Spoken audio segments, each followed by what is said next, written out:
同じ仕事をどういうつもりでやるのか、どういう心構えでやるのかによって、心のストレス、そして体のストレスっていうのが倍で済まないんですよ。3倍で済まないんですよ。4倍も5倍もになって、ものすごい力になって、負荷になって、あなたの心と体を苦しめる。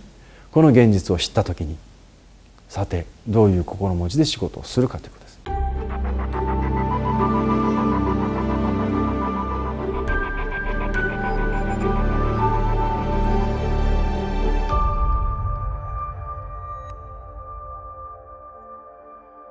はい、仕事のストレスを乗り切る方法、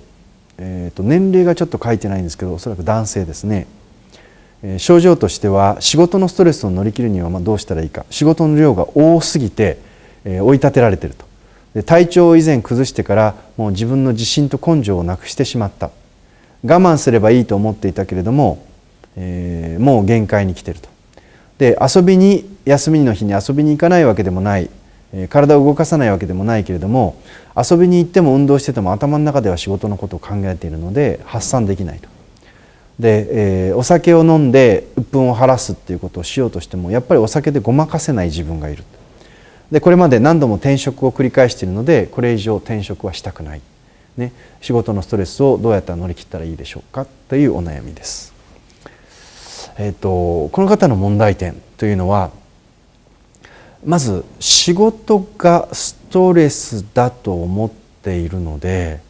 仕事がストレスになっていきます。当たり前の話のようですけど、こんな話があります。これは実際にアメリカの研究で確かめられていることなんですけれど、一つの仕事というか作業、例えばですよ、みかん箱をトラックからお店に下ろすっていう単純作業をしたとします。で、このトラックからみかん箱を、お店に下ろす、トラックの運転手だとしてね、トラックの運転手だとして、トラックをみかん箱からお店に下ろすっていうこの単純作業でも、ただトラックからみかん箱をどんどん下ろしていけばいいという状態から、このみかん箱の中で、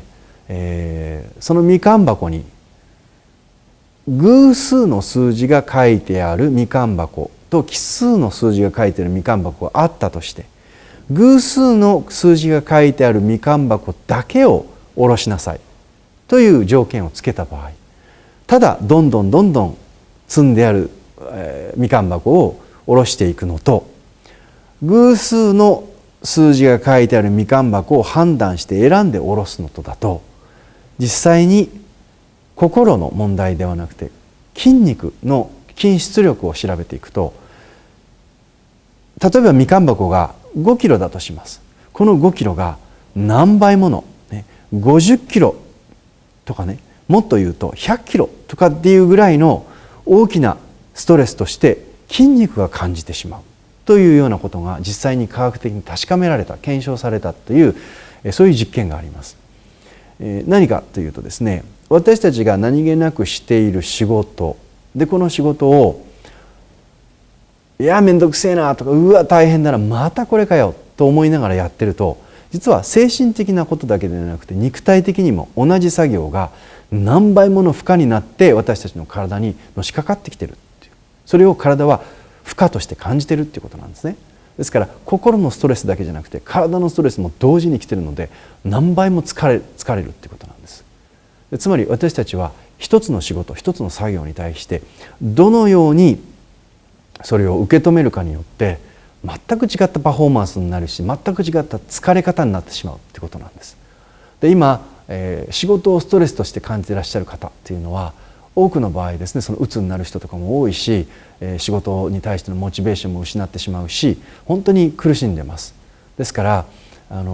ろんなことが全部ストレスになるんです。で、この方の場合もそうです。仕事のストレスがあるからって遊びに行っても遊びが今度ストレスになってるんです。遊びも楽しめない、お酒飲んでも楽しめない、ね、運動してても楽しめないという、ずっと24時間ストレスの1日になるし、365日がストレスの365日になる。ついては365日から一生がストレスの一生になってしまうんです。で、こういう一生を送りたいですかって言ったら送りたくないわけです。ちょっと翻って考えてみて、この方と同じ仕事量を同じ職場で同じように仕事をしてて、それを、ゼロとは言いませんけど、この方よりストレスに感じてない人っていうのはいますかって言った時にいるんです。同じ仕事、もしくはこの方よりもたくさんの量の仕事をこなしている人っていうのを精力的にこなしている人って世の中にいないですかって言ったらいるんです。世の中にはとにかくおそらくね、私もそうです。私と同じような、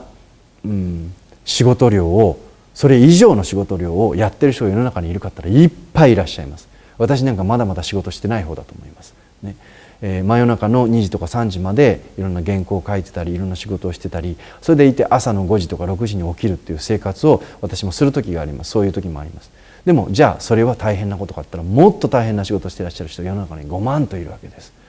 でもじゃあそういった仕事をやっていて、なんでそんなにモチベーションが続くんですかとか、なんでそんなストレスがないわけじゃないでしょうけど、ストレスマネジメントはどうやっていらっしゃいますかっていう質問をしてくださる方があるんですけど、シンプルです。その仕事を自分が、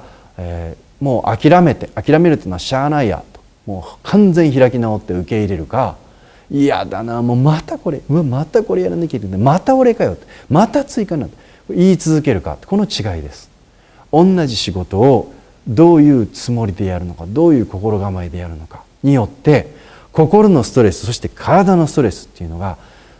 倍で済まないんですよ。3倍で済まないんですよ。4倍も5倍もになって、ものすごい力になって負荷になって、あなたの心と体を苦しめる。この現実を知った時に、さてどういう心持ちで仕事をするかということです。幸いにしてこの方の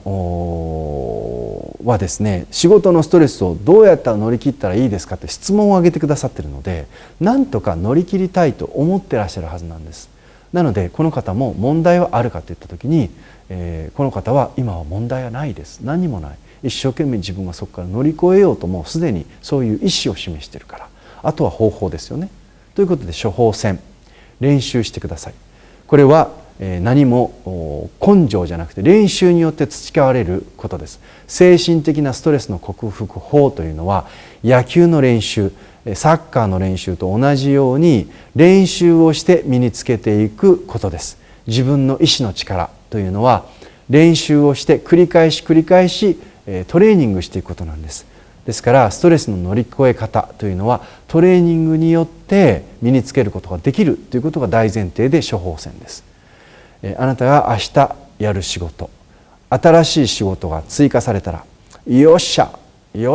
というつもりで、うわまたかじゃなくて、よっしゃ来たっていうことを嘘でもいいから自分の中に言うことなんです。実際仕事をしていく時間増えるでしょう。大変だと思います。でもうわまたかよ、また仕事じゃなくて、もしあなたがこれ以上転職をしたくないと思うのであれば、自分のストレスというものをできれば減らしたいと思うのであれば、降りかかってきた新しい仕事、今やらなければいけない仕事に対して、うわやらなきゃいけない、うわな面倒くさい、こういうこともやらなければ大変だっていうこと、一切のその苦情を自分の中で一旦置いておいて、言いたくなる気持ちは分かりますけど置いておいて、よっしゃと、どういうふうにやったらもっと早く終わらせられるかな、よっしゃどうせやるんだったらどうやったらいいかなっていうことを、自分の中に言い聞かせてみてください。そのことによって全く疲れ方とパフォーマンスが違ってくるっていうことを感じられると思います。最後に一つだけこんなエピソードを話して終わります。